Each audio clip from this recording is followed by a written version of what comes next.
அண்ணே நீங்க சொன்ன அந்த தப்பான வார்த்தையை நான் கேங்கஸ்னே இந்த படத்துக்கு நான் வச்சிருந்தேன்னு சொன்னாரு. இது எனக்கு பயங்கரமான ஆச்சரியத்தை உண்டாக்குச்சு, சந்தோஷத்தை உண்டாக்குச்சு. நீ என்ன கேங்ஸ்டர் தானே, நீ என்ன கேட்குற, அது ஏற்கனவே தான் இருக்குல்ல, இப்போ புதுசாக ஒன்று ஆரம்பிச்சிருக்குன்னு சொல்லி ஆரம்பிச்சிருக்கான். சரியான ஆம்பளை வந்து அங்கே வாடா, நான் யதார்த்தமாக போவேன், அவர் மாமா வீடு பார்க்க வருவார், அங்கே வந்தால் இங்கேயே வந்து நிற்பார், கடைசியில் பார்த்தா வீட்டுக்கே வந்துடுவார். இது ஊரா நம்ம ஊரு ஆளுகள், நம்ம ஊரா செய்கிற ஆளுங்க தான். கடைசியில் இப்படித்தான் சொல்லிட்டு நேரம் பார்த்தா கடைசியில் இதை எண்டு இதுக்கு பிறகு இல்லையா என்ன விட்டு போகாது கதறி அழுகிறதானே. 20 வருஷத்துக்கு முன்னாடியே அவர் இதை பண்ண மாட்டேன்னாரு. அண்ணா இதை பிற்காலத்தில் கேட்பாங்கன்னாரு. பார்த்தா சொல்லி வச்ச மாதிரி 20 வருஷம் கழிச்சு அதை கேட்குறீங்க. ஆமா, நீ வேற ஆத்துல குளிச்சுட்டு இருந்த மாதிரியே என்னோட doubt. Super star Rajinikanth sir பத்தி சொல்லுங்க சார். அவர் ரொம்ப சிறந்த மனிதர். அவர் சொல்றதை அழகா செஞ்சுட்டு போயிடுவார், யாரையும் போட்டு டிஸ்டர்ப் பண்ண மாட்டார். அவர் வந்து ஒரு ஆன்மீகவாதி. அவர் எல்லாருக்குமே அவர் பிடிக்கும். அவருக்கு அது பயங்கர ஹாப்பியாகி, ஐயோ அண்ணனை ரொம்ப நாளைக்கு அப்புறம் பார்க்கும்போது ரொம்ப சந்தோஷமா இருக்கு சார், பிரம்மாதமாக பண்ணியிருந்தாரு, அண்ணன் சொல்லுங்கலாம் சொன்னார். அப்போ நான் அவர்கிட்ட சொன்னேன், நீங்கள் வந்து தூங்கிட்டு இருக்கிற சிங்கத்தோட பவர் தெரியாமல் ரெஸ்ட் எடுத்துட்டு இருக்காரு, மறுபடியும் காட்டுக்கு வாங்க, களத்தில் இறங்குன்னு சொல்லிட்டு இருக்கேன் நான். இஸ் ஒன் ஃபென்டாஸ்டிக் என்ன சொல்கிறது ஆக்டர். அவருக்கு இருக்கிற ஃபேன் ஃபாலோயிங் வந்து அதிசயமான fan following, sincere to the fan core. Madha Gaja Raja Vishal sir பற்றி. விஷால் என் கூட போகிறக்காத தம்பி. எங்களுக்கு ரெண்டு அசோசியேஷன் வந்து ஒரு long association. It's like a family. 12 வருஷத்துக்கு அப்புறம் மதகஜராஜா ரிலீஸ் ஆன போது அவர் பட்ட சந்தோஷம், நான் பட்ட சந்தோஷம், அதுக்கெல்லாம் காரணமான 3 பேர் இங்கே உட்காந்துருக்காங்க. ACS sir, Arun sir and Madan sir. So இந்த நேரத்தில் வந்து விஷால் சார்வாகவும் தேங்க்ஸ் சொல்லிக்கிறேன். உன்னை தேடி தல அஜித் சார் பற்றி சொல்லுங்க.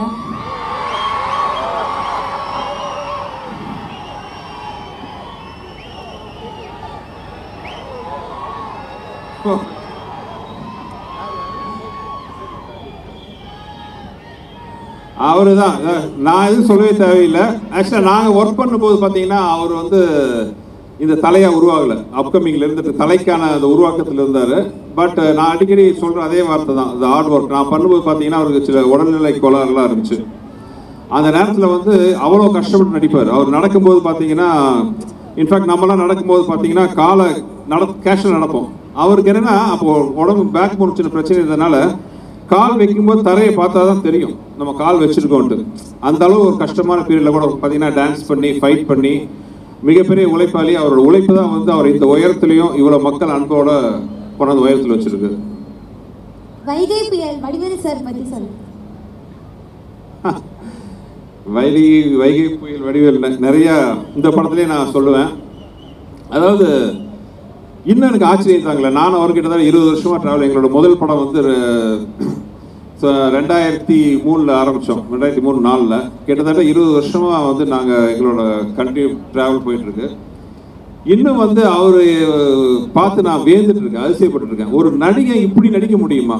ஒரு சாதாரண ஒரு ஷார்ட் ஆர்டர் கூட இருக்கும், ஒரு விஷயம், ஒரு சாதாரண ஒரு பொருளை பார்க்கணும் ஒரு சீனில்.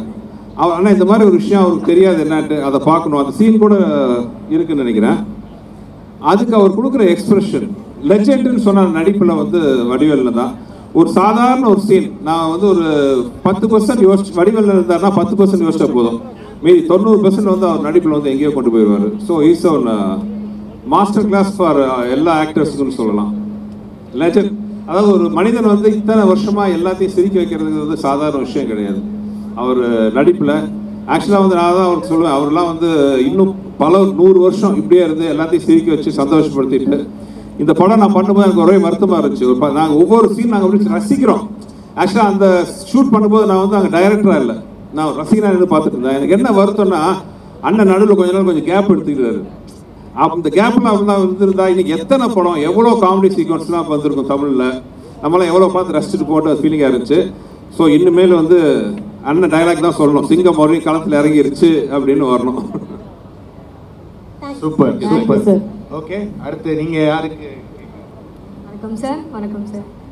சார் உங்கள் 2 பேரையும் பார்க்கணும், எனக்கு எக்ஸைட்மெண்ட்லேயே என்ன கொஸ்டின் கேட்க வந்தோடனே மறந்துருச்சு. ஆக்சுவலாக 2 பேருமே செம மாசாக இருக்கீங்க சார், செம மாசாக இருக்கீங்க 2 பேருமே. இல்லை சார், உங்களை பார்த்த எக்ஸைட்மெண்ட்டில் லைட்டாக கொஞ்சம் எமோஷன் ஆகிட்டேன், தட்ஸ் இட். கொஸ்டின் யாரும் வந்துச்சாமா? யா வந்துருச்சு. சார் இந்த கொஸ்டினை நல்லா கவனிச்சுக்கோங்க. Tom Cruise, Shahrukh Khan and நம்ம சூப்பர் ஸ்டார் ரஜினிகாந்த் சார் இவங்க அவங்களோட படத்தை டைரக்ட் பண்ணுறதுக்கு அவங்களை கூப்பிட்றாங்க. அதே டைமில் Sanjay Leela Bhansali, Stephens and James Cameron இவங்க எல்லாரும் அவங்களோட படத்தில் அவங்களை ஹீரோவாக ஆக்ட் பண்ண கூப்பிட்றாங்க. ஆனால் கால் ஷீட் ஒன்று தான் இருக்குது. ஸோ இப்போ நீங்கள் எதை சூஸ் பண்ணுவீங்க சார்? நடிப்பா இயக்கமா? நடிப்பு வந்து பஞ்சத்துக்கு பண்றது, டைரக்ஷனை விருப்பத்துக்கு பண்றது. ஸோ எனி கிவன் டைம் வந்து என்னோட சாய்ஸ் வந்து டைரக்ஷன் தான். I want to be jack of all trades, ஆனால் I master of one and எனக்கு ஒரு நம்பிக்கை இருக்கு, அது direction. So always I choose my direction over anything. Super. அடுத்து யார் என்ன கேட்க போறீங்க? ஹாய் சார், நான் யதீஸ்வர், ஃபர்ஸ்ட் இயர் MBA படிக்கிறேன். எங்கள் குஷ்மு மாமா கல்யாணம் பண்ணி தமிழ்நாட்டு மருமகள் ஆகிட்டீங்க. ஓகே, இப்போ வந்து டேரக்டராக எங்கள் மேம் பற்றி என்ன சொல்லுவீங்க? ஒரு கணவராக எங்கள் மேம் பற்றி என்ன சார் சொல்லுவீங்க? கேங்கஸ் மீட்டிங்கில் வந்து தம்பி குடும்ப கதையை கேட்டுட்டு இருக்கீங்களே. இந்த இந்த படத்தை விட்டு மேட் ரொம்ப தள்ளி போயிட்டே இருக்கு. அது நம்ம இந்த படத்தை சம்பந்தப்பட்ட கேள்வியை கேட்டா இன்னும் நல்லா கரெக்டா இருக்கும். சூப்பர். பட் உனக்கான பதில் வந்து கூடிய சீக்கிரத்தில் ஏதாச்சும் ஒரு இன்டர்வியூல வேற யாராச்சும் கேட்பாங்க, அதை எடுத்து பார்த்துக்கிறோம். அதேதான், இது கண்டிப்பா தனியா பேச வேண்டிய விஷயம். ஆமா, ஓகே சூப்பர். இப்போ நம்ம வைகை புயல் வடிவேலு அவர்கள்கிட்ட கேள்வி கேட்கக்கூடிய நபர் என்னம்மா?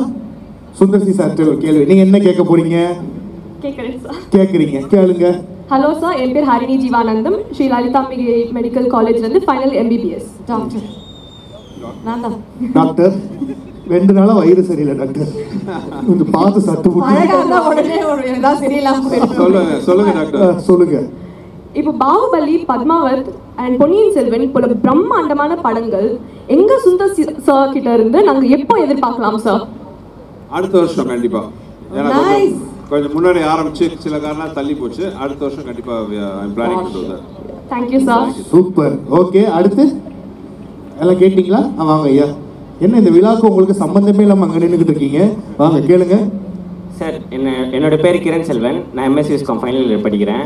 என்னோட கேள்வி என்னன்னா, இதுக்கு முன்னாடி நீங்கள் பல ப்ரொடக்ஷனில் ஒர்க் பண்ணிருப்பீங்க, ஆக்டரா, டைரக்டரா, ஸ்கிரிப்ட் ரைட்டரா, பல ப்ரொடக்ஷனில் ஒர்க் பண்ணிருப்பீங்க. நம்ம பென்ஸ் மீடியா ப்ரொடக்ஷனில் ஒர்க் பண்ண எக்ஸ்பீரியன்ஸ் பற்றி கொஞ்சம் சொல்லுங்கள் சார். இல்லை, இது வந்து எந்த டைரக்டருக்கும் ஒரு டிலே. இந்த மாதிரி ப்ரொடக்ஷன்ஸ் கிடைக்கிறது வந்து ரொம்ப ரொம்ப கஷ்டம். அதாவது நான் முதலே சொன்ன மாதிரி வந்து ஒரு டைரக்டர் மேலே நம்பிக்கை வச்சு முழு நம்பிக்கை. ஸோ அந்த நம்பிக்கை தான் வந்து எங்களுக்கு வந்து ஒரு மிகப்பெரிய பொறுப்பு கொடுக்குது. அந்த பொறுப்பில் பண்ணும்போது படத்தோட குவாலிட்டி நல்லா வரும். ஏன்னா இவ்வளோ நம்பி ஒரு ப்ரொடியூசர் வந்து நம்மகிட்ட படம் கொடுக்கும்பொழுது வேற ஒருத்தர் கதை சொல்கிறேன்னு வைங்களேன். இப்போ நான் உண்மையாக ஒரிஜினலாக பார்த்தீங்கன்னா 20 வருஷமாக ஒரு பெரிய ஹீரோக்கள் பக்கம்லாம் அவ்வளோவா போகிறதில்ல. காரணம் என்னென்னா, நமக்கு என்ன பிடிக்குதோ அதை நம்ம வந்து சுயமாக எடுக்கணும். தமிழ் சினிமா பார்த்தீங்கன்னா என்னை பொறுத்தவரை வந்து 3 டைப் ஆஃப் டைரக்டர்ஸ் சொல்லலாம். தனக்கு பிடித்தது எடுக்கிறவங்க, மக்களுக்கு பிடிச்சதை எடுக்கிறவங்க, ஹீரோவுக்கு பிடிச்சதை எடுக்கிறவங்க. நான் வந்து 2வது வகை, மக்களுக்கு பிடிச்சதை எடுக்கிறவன் நான். ஸோ அப்படிங்கும்போது என்ன மாதிரி டைரக்டர்ஸ்க்கு வந்து ப்ரொடியூசர்ஸோட பேக்கிங் இல்லாமல் இந்த மாதிரி சக்ஸஸ் எல்லாம் கொடுக்கவே முடியாது. அந்த வகையில் பார்த்தீங்கன்னா பென்ஸ் மீடியா எனக்கு கொடுக்குற சுதந்திரம் தான் என்னுடைய மிகப்பெரிய பலம். ஓகே சார், நன்றி சார். சூப்பர். அடுத்து அவ்வளோதான். சூப்பர். ஓகே, இப்போ நம்ம வடிவேலு சார் அவர்களுக்கு கேள்வி கேட்கக்கூடிய நபர்கள்லாம் வரலாம். ஸ்பெஷலா ரெடி பண்ணிட்டு ஆமா சார் நமக்காக. ஆமா வாங்க, இதோ வந்திருக்காங்களே. இதோ பாருங்க. முன்னெச்சரிக்கையா ஒரு வார்த்தை சொல்லுங்க சார். நமக்கு மட்டும் எப்படி சார் இப்படி எல்லாம் அமையுதுன்னு தெரியல சார். ஒரே தி கேர்ள்ஸ். ஏதா இருந்தாலும் இங்கிலீஷ்ல கேட்டுறாதீங்க, பௌத்த கலைக்கிறோம். முதல் கேள்வி யாரு கேட்குறீங்க? கேளுமா, கேளுங்க. கொடுங்க, கேளுங்க. ஹாய் சார், என் பேர் சந்தியா, நான் 2nd year MBBS ACS medical காலேஜில் படிக்கிறேன். என்னோட கேள்வி என்னன்னா, நீங்களும் சுந்தர் சி சாரும் வின்னர் மூவி ஒரு மைல் ஸ்டோனாக அமைஞ்சிருக்கு. அதே மாதிரி இந்த கேங்ஸ்டர் மூவி ஒரு மைல் ஸ்டோனாக அமையுமா சார்? கேங்கர்ஸ் படம் மைல் ஸ்டோனாக அமையுமா சார்? மயில்கல்லா? இது மயில்கல் இல்லைம்மா, இது மிகப்பெரிய வைரக்கல். இது இந்த படம் வந்து எப்படின்னு கேட்டீங்கன்னா, ஒரு ராஜா தலையில் இருக்க கிரீடத்தில் இருக்கக்கூடிய ஒரு வைரக்கல் தான் இந்த படம். படமே ஒரு கிரீடம். ஆனால் அதுக்கு மேலே பல லட்சக்கணக்கான வைரக்கல்லை பதிச்ச மாதிரி அந்த படத்தில் அவ்வளோ முத்தான விஷயம்லாம் இந்த படத்தில் இருக்குது. ஒன்றும் பெரிய கதையெல்லாம் இல்லை, சாதாரண கதையை தான் பண்ணியிருக்காரு. அதை அணுகுணமாக ரசித்து நாங்கள் எல்லாருமே சேர்ந்து பண்ணியிருக்கோம். இல்லை இன்னும் முக்கியமான விஷயம் என்னென்னா, நான் வந்தவொடனே கேட்டேன், இங்கிலீஷில் எதுவும் பேசிடாதீங்க வகுத்த கலைக்குன்னு சொன்னேன்னா கேட்டேன்னா, ஆனால் உங்களுக்கு ஃப்ளோவில் வந்துருச்சுங்கிறீங்க. ரைட், பரவாயில்ல. ஏன் இப்படி சொல்கிறேன்னா, அந்த வார்த்தையை இந்த கதையை அண்ணன் என்கிட்ட சொல்லும் போது, அண்ணே இந்த கதைக்கு என்ன டைட்டில் வச்சுருக்கீங்க அப்படின்னு சுந்தரன்ட்ட கேட்டேன். அதுதானே அப்படின்னு யோசனை பண்ணிக்கிட்டு இருக்கேனே அப்படின்ட்டு ஒரு 2-3 டைட்டில் பேசும்போது நான் எதாச்சும் அண்ணே டீம் ஒர்க்கை பார்த்தோமா இல்லை கேங்கர்ஸ்ன்னு வச்சிடலாமே அப்படின்னு கேட்டேன். கேங்கர்ஸா? ஒரிஜினல் பேர் என்ன தெரியுமாண்ணே உங்களுக்கு கேட்டாருன்னு சுந்தர்ஜி என்ன தெரியலண்ணே அப்படின்னு. கேங்ஸ்டர்னே ஒரிஜினல் பேர் கேங்ஸ்டர். நீங்கள் என்ன கேங்கர்ஸுங்கிறீங்க என்ன பண்ண? ஐயோ எனக்கு கேங்கர்ஸ்ன்னு வந்துருச்சுன்னு எனக்கு தெரியலண்ணே அப்படின்னு சொன்னோன்னே அவருடைய ரொம்ப நட்புக்குரிய வெங்கடு விச்சு இவங்களெல்லாம் கூப்பிட்டு கேட்டார். ஏன்னா இந்த டைலாக் இந்த டைட்டில் சூப்பராக இருக்குன்னு எல்லாருமா சேர்ந்து டிஸ்கஸ் பண்ணி என்னை கூப்பிட்டு, அண்ணே நீங்கள் சொன்ன அந்த தப்பான வார்த்தையை நான் கேங்கர்ஸ்னே இந்த படத்துக்கு நான் வச்சிருந்தேன்னு சொன்னார். இது எனக்கு பயங்கரமான ஆச்சரியத்தை உண்டாக்குச்சு, சந்தோஷத்தை உண்டாக்குச்சு. ஆகினால இந்த படத்தில் அவர் வித்தியாசமான பேர் அதை படத்துலேயும் சொல்லிருங்கன்னு சொல்லி என்னை சொல்ல வச்சுட்டாரு. பார்த்துப்பீங்க நீங்கள். ஒரிஜினல் பேர் கேங்கர்ஸ் தானே, நீ என்ன கேங்ஸ்டர் தானே, நீ என்ன கேங்கர், அது ஏற்கனவே தான் இருக்குல்ல, இப்போ புதுசாக ஒன்று ஆரம்பிச்சிருக்குன்னு சொல்லி ஆரம்பிச்சிருக்கான். அதனால் தப்பாக எப்பயுமே எல்லா படத்துலையும் பேசுகிறது இங்கிலீஷை, இது நான் தப்பாக சொன்ன வார்த்தையை டைட்டில் வச்சுருக்காரு. ஆனால் அந்த படம் ரொம்ப ரைட்டாக இருக்குது. படம் பாருங்க நீங்கள். Thank you sir. இதுக்கு முதல்ல என்னுடைய அன்பு அண்ணன் சுந்தர்ஜி அவர்களுக்கு என்னுடைய வாழ்த்துக்கள். அப்படிதான் போவீங்களா? ஒரு ஆர்டர்ல இருக்கீங்க. ஹாய் சார், ஐ அம் தேவிப்ரியா, எம்எஸ்சி படிக்கிறேன் நான். மைக் கொஞ்சம் கிட்ட வச்சுக்கோங்க. என்னோட क्वेश्चन கொஞ்சம் ஃபன்னியாக தான் இருக்கும். நீங்கள் நகர மூவியில் சுந்தர்சி சார் இங்கே வா அங்கே வா ஏரியாவுக்கு வா முடிஞ்சா என் வீட்டுக்கு வான்னு சொல்லுவீங்க. கடைசியாக அவர் எதுக்கு தான் வர சொன்னீங்க? கடைசியாக அவர் எதுக்கு தான் அங்கே வர சொன்னீங்க அப்படின்ட்டு சும்மா பில்டப் தான். எந்த படத்தில் சொல்றீங்க நீங்கள்? சொல்லுங்க. நகரத்தில். ஆமாம், இப்போ ஊர்களில் தானே செய்வோம் நம்ம, என் மேலே கை வச்சு இல்லை. இப்போ எல்லா படத்துலையுமே வந்து அண்ணன் கூட பண்ண பூரா வந்து ஒரே பேட்டன் தான். அதில் இப்போ ஷர்ட்டு போடுறது எல்லாருமே ஷர்ட்டு போட தான் செய்யலாம், எல்லாருமே உடம்பை துணியை மாற்றத்தான் செய்யலாம். அதில் கலராக மாத்திரம்ல, ஒருத்தருக்கு ஒவ்வொரு டிசைன் பிடிக்கும், இன்னொருத்தவங்களுக்கு ஒவ்வொரு டிசைன் பிடிக்கும். அது மாதிரி நகைச்சுவையிலே யாருக்குமே தெரியாமல் அந்த கேரக்டர் மாற்றிட்டே வருவோம். ஏய் ஒரு படத்தில் இளநீர் தூக்கி அடிப்பார் வின்னரில், அடிச்சு சொன்னோன்னே வேணாம் வேணாம் என்னடா வேணாம் அப்படின்னு போய் குத்துவார். திருப்பி வேணாம் வலிக்குது அப்படிமே அதே பேட்டன் தான் இதுலையும். வின்னரில் வாடா வா தொட்டுல நீ சரியான ஆம்பளை இருந்தால் அங்கே வாடா. நான் யதார்த்தமாக போவேன், அவர் மாமா வீடு பார்க்க வருவார், அங்கே வந்தால் இங்கேயே வந்து நிற்பார், கடைசியில் பார்த்தா வீட்டுக்கே வந்துடுவார். இது ஊரா நம்ம ஊரு ஆளுகள், நம்ம ஊரா செய்கிற ஆளுகள் தான். அவ்வளோ பேர் யாரை பார்த்தாலும் நீங்கள் ஒரிஜினல் ரவுடியெல்லாம் உலகத்தில் யாரும் கிடையாதுங்க. கடைசியில் இப்படி தான் சொல்லிட்டு நேரம் பார்த்தா கடைசியில் இதை எண்டு இதுக்கு பேர் எதுவும் இல்லையா, என்னை விட்டு போகாது கதறி அழுகிறதானே. இது ஊரில் நடக்கிறது தான். அதை நாங்கள் சும்மா யதார்த்தமாக பேசிட்டு இருக்கும் போது அதை ரொம்ப அழகாக ரசித்தார் அண்ணன். ஆனால் எடுக்கிறது ரொம்ப கஷ்டம், வாயில் சொல்கிறது ரொம்ப ஈஸி. அந்த நகைச்சுவை காட்சி அழகாக அதுக்கு இருந்து ஷார்ட் வச்சு அழகாக அந்த சீனியர் மக்கள் மத்தியில் கொண்டு அழகாக ஈஸியாக சேர்த்தாரு. அந்த பெருமை என்னை விட இவருக்கு தான், சுந்தரனுக்கு தான் இருக்கு அதிகம். Thank you sir. ஹாய் சார், என்னோட நேம் மோனிஷ், MBA படிக்கிறேன். எனக்கு ரொம்ப நாளாக ஒரு டவுட் இருக்கு. நீங்க கிரி மூவில வீரபாகுன்னு ஒரு கேரக்டர் நடிக்கும் போது அக்காவை வச்சுக்கிட்டு தான் பேக்கரியை வாங்கினாங்க அப்படின்னு சொல்லிட்டு சொல்லுவீங்க. இங்க வாங்க, இந்த கேள்வியை சுந்தர்ஜி கேளுங்க. அதாவது 20 வருஷத்துக்கு முன்னாடியே அவர் இதை பண்ண மாட்டேனாரு. அண்ணா இதை பிற்காலத்தில் கேட்பாங்கன்னாரு. பார்த்தா சொல்லி வச்ச மாதிரி 20 வருஷம் கழிச்சு இதை கேட்குறீங்க. இந்த கேள்வி எரேஸ். என்னோட டவுட் எரேஸ். சரி, அவன் என்னதான் டவுட் கேக்குறாரு கொஞ்சம் கேட்றோமே சார். ஏமா நீ வேற ஆத்துல குளிச்சிட்டு இருந்த மாதிரியே வந்துருக்கு. என்னோட டவுட் என்னன்னா, அவரு அர்ஜுன் சார் கிட்ட சொல்லுவாரு, சொல்ல முடியாது. பார்த்தா எல்லாருக்கும் தெரிஞ்சிட்டு இருக்கும்.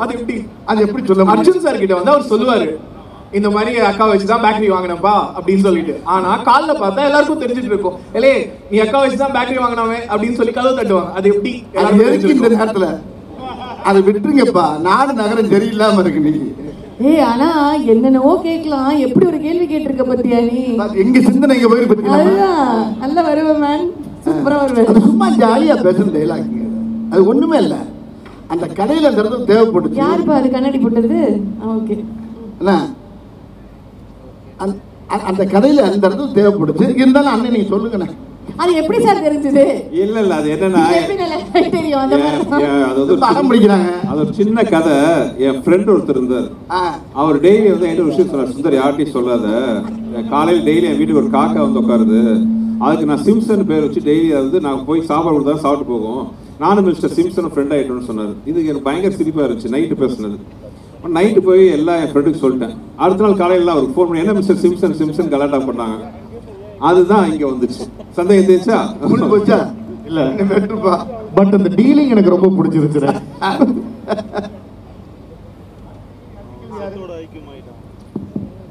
வணக்கம்ண்ணா, என் பேரு ஹேமச்சந்திரன். நான் ரெண்டு பேர் இருக்கான். அது யார் அண்ணன்? அண்ணங்க. இந்த கேள்வி அண்ணங்க. என் பேரு Hemachandran, IT department final year படிக்கிறேன். ஸோ என்னோட கொஸ்டின் என்னன்னா, உங்களுக்கு தான் ஓகேயா. என்னோட கொஸ்டின் என்னன்னா, சந்திரமுகி படத்துல அந்த அரண்மனைக்குள்ள போற ஒரு சீன் இருக்கும்ல, அதை பத்தி பேசும்போது ரஜினி சார் அதை பத்தி பேசும்போது அவர் சொல்லியிருப்பாரு, இந்த சீன்ல வந்து வடிவேலு என்னை தூக்கி சாப்பிடுவாரு, அதனால வந்து நான் ரொம்ப அதிகமா எஃபர்ட் போட்டு நடிச்சேன் அப்படின்னு. அது போல நீங்க நடிக்கும் போது ஏதாச்சும் ஒரு ஹீரோ நம்மளை விட நல்லா பண்ணிடுவாங்க அப்படின்ட்டு ரொம்ப அதிகமா எஃபர்ட் போட்டு நடிச்ச படம் இருந்தா அதை பத்தி ஒண்ணுமே இல்லை. எந்த படமா இருந்தாலும் சரி, எந்த ஹீரோவா இருந்தாலும் சரி, யாரு கூட நடிச்சாங்களே என்னுடைய வேலையை நான் கரெக்டாக செஞ்சுக்கிட்டு இருப்பேன். இதை நான் யார்கிட்ட கற்றுக்கிட்டேன்னா பெரும்பாலும் கவுண்டமணி சார்ட்ட கற்றுக்கிட்டேன்.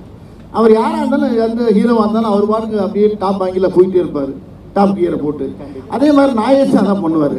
யாருந்தாலும் சரி என்னுடைய வேலை கேட்டால் செய்யும்போது அங்கே என்ன அப்படின்னா, அது கண்ணுக்கு ஓவர்டாக்காக தெரியும், இல்லை டேமினேஷன் பண்ணுறான்னு தெரியும், என்னமோ தெரியும். அதை பற்றி என்னை பற்றி யாரும் டேரக்டர் என்னை கூப்பிட்டு சொல்ல மாட்டாங்க, பிவாசாரும் சொல்ல மாட்டாங்க, யாரும் சொல்ல மாட்டாங்க. நான் பாட்டு செய்கிற வேலையை செஞ்சுட்டு போயிடுவேன் அந்த படத்தில். அந்த மாதிரி காட்சிகள் நிறையா இருக்கும். அதில் சில நேரத்தில் என்ன செய்யறது, இந்த மாப்பு வச்சுட்டாங்க ஆப்பு, இதெல்லாம் எல்லாமே அந்த கிரிக்கெட் பூராமே டைரக்டர் சார் தான். அதில் ரொம்ப எல்லா விஷயமும் அதை சொல்ல போனோம்னா எல்லா படமும் டைரக்டர் தான். என்ன செய்வோம், நான் என்ன செய்வேன்னா, அவங்க குழம்ப அப்படியே லேசாக குழம்பு வச்சு கையில் கொடுத்துருவாங்க. என் சாரில் கொஞ்சோடு குழம்பு தாளிப்பேன், கடுகு போட்டு கொஞ்சம் தாளித்து கம கம்மன்னு கொடுக்குறது தான் என்னுடைய வேலை. கல்லுப்பு மட்டும். ஆனால் தப்பாக சொன்னால் கரெக்டாக சொன்னாங்க. 100% உண்மை. ஏன்னா எந்த ஷாட்டும் வந்து ஒவ்வொரு ஷாட்லையும் போராடுவார், இந்த ஷாட்ல என்ன இன்னும் காமெடி பண்ணலாம், இன்னும் என்ன எக்ஸ்ட்ரா ஏற்றலான்ட்டு. இப்போ நீங்கள் இதில் குறிப்பாக பார்த்துருப்பீங்கள, இந்த இடத்துல கொஞ்சம் நேரம் கொஞ்சம் லேசாக டவுட்லேயே இருந்தேன் நாங்கள். என்ன கேள்வி, மூஞ்சியை பார்த்தா வயசான மாதிரியே இருக்குது, இல்லை கையை பார்த்தா எங்கே இருக்குது, மூஞ்சியை பார்த்தா வயசான மாதிரியே இருக்குது, இதுக்கு என்ன கவுண்டர் கொடுப்பீங்க? அப்போ டைரக்டர் போய் நான் போய் சொன்னேன், ஆனால் இந்த மாதிரி அப்படின்ட்டு நாங்கள் அசோசியேட் எல்லாம் சேர்ந்து இப்படி ஒரு டைலாக்கை போட்டுருவோம் அப்படின்னா ஒன்று ஓகேன்ட்டார். அந்த டைலாக் என்ன, கழுத்து கீழே யோகா போட்டுறாங்க அதானே. இப்படி அங்கங்கே என்ன செய்யறதுன்னா, என்ன ஒரு பெரிய சந்தோஷமான விஷயம்னா, இந்த படத்துல இவரே டைரக்டர், இவரே ஹீரோ, அதனால எனக்கு பிரச்சனையே இல்லாம போச்சு. என்ன வேணாலும் கலாய்க்கிறதுக்கு லைசன்ஸ் இருக்கு. Thank you sir. வணக்கம் சார், என் பேர் ஸ்ரீனிவாசன், நான் பிசி டிபார்ட்மெண்ட் 3rd இயர் படிக்கிறேன். என்னோட கேள்வி வடிவேல் சாருக்கு தான். சார், எனக்கு ரொம்ப நாளாக இது ஒரு டவுட் சார். நீங்கள் நகைச்சுவை நடிகராகவும் குணச்சித்திர நடிகராகவும் பல படங்கள் நடிச்சிருக்கீங்க. ஆனால் நீங்கள் நகைச்சுவை நடிகரானது உங்களோட சாய்ஸா இல்லை டேரக்டரோட சாய்ஸா? நகைச்சுவை நடிகரானது உங்களோட சாய்ஸா இல்லை டேரக்டரோட சாய்ஸா? இல்லை, நான் வந்து இயற்கையிலே ரொம்ப சீரியஸாக தான் இருந்தேன். நான் என் குடும்பத்தில் கஷ்டப்பட்டு ரொம்ப போராடி ரொம்ப சிரமப்பட்டு தான் உள்ளே வந்தேன். நகைச்சுவைங்கிறது என்னுடைய ஃப்ரெண்டோடு சேர்ந்து அடிக்கிற கூத்து, அந்த கலாட்டாவே எனக்கு வந்து தொழிலாக மாறிடுச்சு. அதனால் அதை நான் கையில் எடுத்துக்கிட்டு இங்கே வந்தேன். ஆனால் சீரியஸ் தான் நான் வாழ்க்கையில் ரொம்ப அனுபவிச்சிருக்காங்க. நகைச்சுவைங்கிறது வீட்டுக்கு வந்தால், வெளியே போனால் நகைச்சுவை, வீட்டுக்குள்ளே வந்தால் கொஞ்சம் லேசாக ஃபேமிலியுடைய ஃபீல் இருக்கும். அதனால் அது ரெண்டுமே எனக்கு ரொம்ப உதவ ஆரம்பிச்சு. இப்போ ஒரு கேள்வி ஞானத்தில் பாட்டு பாடுவேன், அதுவும் எனக்கு சினிமாவில் இளையராஜா வாய்ப்பு கொடுத்து என்னை பாட வச்சிட்டாரு. அவருக்கப்புறம் ஏஆர் ரஹ்மான்ட்ட பாடினேன். தேவரமன்ல வந்து சீரியஸான கேட்டு கொடுத்தாரு, அதுலேயும் எனக்கு சீரியஸில் ஜெயித்தேன். மாமன்னன் ஒரு படம் வந்துச்சு, அதுலேயும் சீரியஸு. இப்போ அதுக்கு பின்னால் இப்போ கேங்கர்ஸ்ன்னு பார்த்தீங்கன்னா அதுக்கு அப்படி ஃபுல் ஆப்போசிட்டு. ஆக ரெண்டுமே உடம்புல இருக்கு. அதனால ரெண்டுமே நான் தேர்ந்தெடுத்துக்கிட்டு தான். ரொம்ப நன்றி சார். நன்றி ப்ரோ. தேங்க்யூ. அந்த பாப்பா வெயிட்டிங் ரொம்ப நேரமா. சொல்லுங்க. Hi sir. டிக்கெட் எடுத்தாங்க. என்னோட கேள்வி உங்களுக்கு தான் சார். நம்ம ஒரு ரேபிட் ரவுண்ட் ஃபயர் விளையாடலாம் சார். அதான்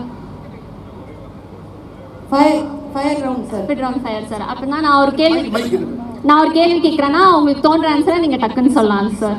அதாவது நீங்கள் நடித்த மூவிலேருந்து நான் ஒரு சில ஹீரோஸோட நேம்லாம் சொல்கிறேன் சார். ஹீரோட நேம் நான் சொல்கிறேன் சார். அவங்கள பற்றி நீங்கள் ஒன் லைனில் சொல்லணும்னா நீங்கள் என்ன சொல்லுங்க? அவங்கள பற்றி நீங்கள் ஒரு வார்த்தை சொல்லணும்னா என்ன சொல்லுவீங்கன்னு சொல்லுங்கள் சார். நடிகர் திலகம் சிவாஜி கணேசன் சார் பற்றி சொல்லுங்கள் சார். நான் பேசிக்கலாக புரட்சி தலைவர் எம்ஜிஆருடைய ரசிகர். அவர் படத்தை ரொம்ப பார்த்து சினிமாவுக்கு வந்தேன் நான். அவ்வளோதாம்மா. Okay sir. நெக்ஸ்ட் வந்து சூப்பர் ஸ்டார் ரஜினிகாந்த் சார் பற்றி சொல்லுங்கள் சார். அவர் ரொம்ப சிறந்த மனிதர். அவர் சொல்கிறத அழகாக செஞ்சுட்டு போயிடுவார். யாரையும் போட்டு டிஸ்டர்ப் பண்ண மாட்டார். அவர் வந்து ஒரு ஆன்மீகவாதி. அவர் எல்லாருக்குமே அவர் பிடிக்கும். அவருக்கு எல்லாத்தையும் நல்லா பேசுவார், அன்பாக பழகுவார்.